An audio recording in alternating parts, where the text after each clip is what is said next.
بسم اللہ الرحمن الرحیم۔ السلام علیکم۔ اسلامک موٹیویشنل چینل میں عمران اکرم آپ کی خدمت میں حاضر ہے۔ آج کی ہماری ویڈیو ایک سکھ کے بارے میں ہے، جو سکھ ڈاکٹر ذاکر نائک صاحب سے یہ سوال کر رہے ہیں، میں مسلمان ہوں گا تو جنت میں جاؤں گا یا سکھ مذہب میں ہونے کے باوجود بھی جنت میں جا سکتا ہوں؟ تو اس ویڈیو کے لیے ڈاکٹر ذاکر نائک صاحب نے بہت اچھا جواب دیا، تو چلیے ویڈیو کی طرف۔ جی ست سری اکال، السلام علیکم۔ میرا ڈاکٹر صاحب سے ایک چھوٹا سا سوال ہے کہ جنت میں جانے کے لیے مسلمان ہونا ضروری ہے یا مسلمان ہی جنت میں جا سکتے ہیں؟ بھائی صاحب کا سوال ہے کہ جنت میں جانے کے لیے مسلمان ہونا ضروری ہے، صرف مسلمان جنت میں جائیں گے؟ صرف اپنے آپ کو مسلمان بولنا جنت میں جانے کے لیے کافی نہیں ہے۔ جس طریقے سے میں نے میرے تقریر میں کہا، جنت میں جانے کے لیے 4 چیز کی ضرورت ہے۔ سورہ العصر سورہ نمبر 103 آیت نمبر 1 2 3، اللہ تعالیٰ فرماتے ہیں والعصر ان الانسان لفی خسر۔ اللہ تعالیٰ وقت کی قسم کھاتے اور کہتے ہیں کہ انسان خسارے میں ہے، صرف وہ لوگ بچ جائیں گے جو لوگ کے پاس یہ 4 چیزیں۔ نمبر 1 ایمان، تو صرف مسلمان بولنا ضروری نہیں ہے اور مسلمان بولنا کافی نہیں ہے، آپ کے پاس نمبر 1 ہونا چاہیے ایمان۔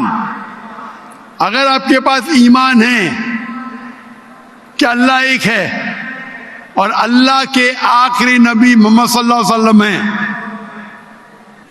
اور باقی چیز پہ ایمان ہے، یہ ایک پوائنٹ پورا ہوتا ہے۔ نمبر 2 اچھے اعمال، عمل صالحات۔ نمبر 3 وتواصوا بالحق، لوگوں کو حق کی طرف بلانا۔ اور نمبر 4 وتواصوا بالصبر، لوگوں کو صبر کی طرف بلانا۔ تو اس آیت سے ہمیں پتہ لگتا ہے کہ جو آدمی، جو انسان اللہ کے علاوہ دوسرے اور کی عبادت کرتا ہے وہ غلط ہے، وہ جنت میں کبھی بھی نہیں جائیں گے۔ اور یہ سارے کتابوں میں لکھا ہے، ساری مذہبی کتابوں میں، چاہے بائبل ہو، اولڈ ٹیسٹمنٹ ہو، نیو ٹیسٹمنٹ ہو، دھما پڑھ ہو، بدھسٹ کی کتاب ہو، وید ہو، سارے میں لکھے ہے۔ اگر آپ پڑھیں گے گرو گرنتھ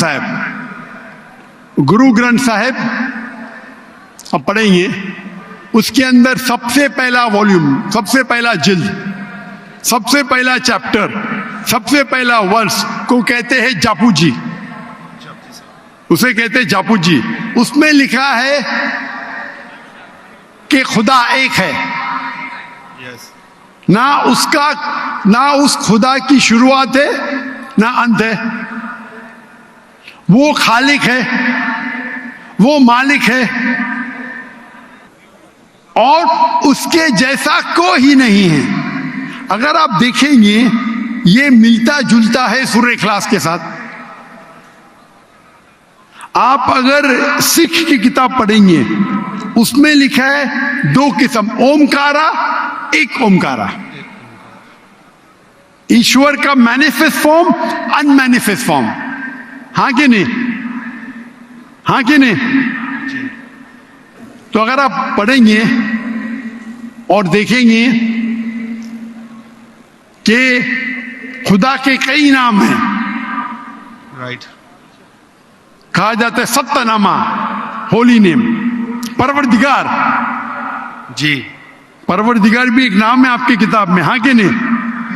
پروردگار، جی جی، ستہ نامہ، خالق، ملتا جلتا ہے، واہے گرو، واہے گرو۔ لیکن اگر آپ عمل کریں گے، اگر آپ شرک نہیں کریں گے، اللہ کے علاوہ کسی اور کی عبادت نہیں کریں گے، اگر آپ کے کتاب میں اکثر یہ بات ہوتا ہے کہ جو اپنی مذہبی کتاب میں لکھا ہے اکثر لوگ اس پہ عمل نہیں کرتے، اور یہ بات مسلمانوں میں بھی ہے۔ مسلمانوں کی کتاب میں لکھا ہے شرک مت کرو، پھر بھی ہم دیکھیں گے کچھ مسلمان شرک کرتے۔ تو اگر قرآن میں لکھا ہے شرک مت کرو اور آپ شرک کریں گے اور کہیں گے میں مسلمان ہوں تو جنت میں نہیں جائیں گے. آپ سمجھ رہے بھائی صاحب؟ تو اسی طریقے سے آپ اگر شرک نہیں کہیں گے, اللہ کے علاوہ کسی اور کی عبادت نہیں کریں گے, اور آخری پیغمبر رسول اللہ صلی اللہ علیہ وسلم محمد صلی اللہ علیہ وسلم میں مانیں گے, اچھے اعمال کریں گے اور لوگ کو حق کی طرف بلائیں گے اور لوگ کو صبر کی طرف بلائیں گے, تو آپ بھی جنت جائیں گے. Right. Hope that answers the question بھائی صاحب. Thank you, thank you. ماشاءاللہ. ڈاکٹر ذاکر نائک صاحب کے پاس ہر مذہب کے لحاظ سے ان کے پاس جواب موجود ہوتا ہے.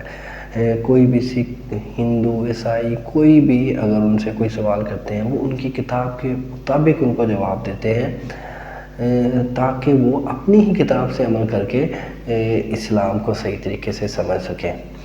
اس کے باوجود وہ صرف دیکھا دیکھی پہ اپنا سارا کام کر رہے ہوتے ہیں, جس کی وجہ سے وہ گمراہی کے راستے میں مسلسل چلتے رہتے ہیں. اللہ تعالیٰ ہمیں صحیح راستے پہ چلنے کی توفیق عطا فرمائے, آمین. اور میں اسی ویڈیو کے ساتھ اجازت چاہوں گا. اللہ حافظ. السلام علیکم.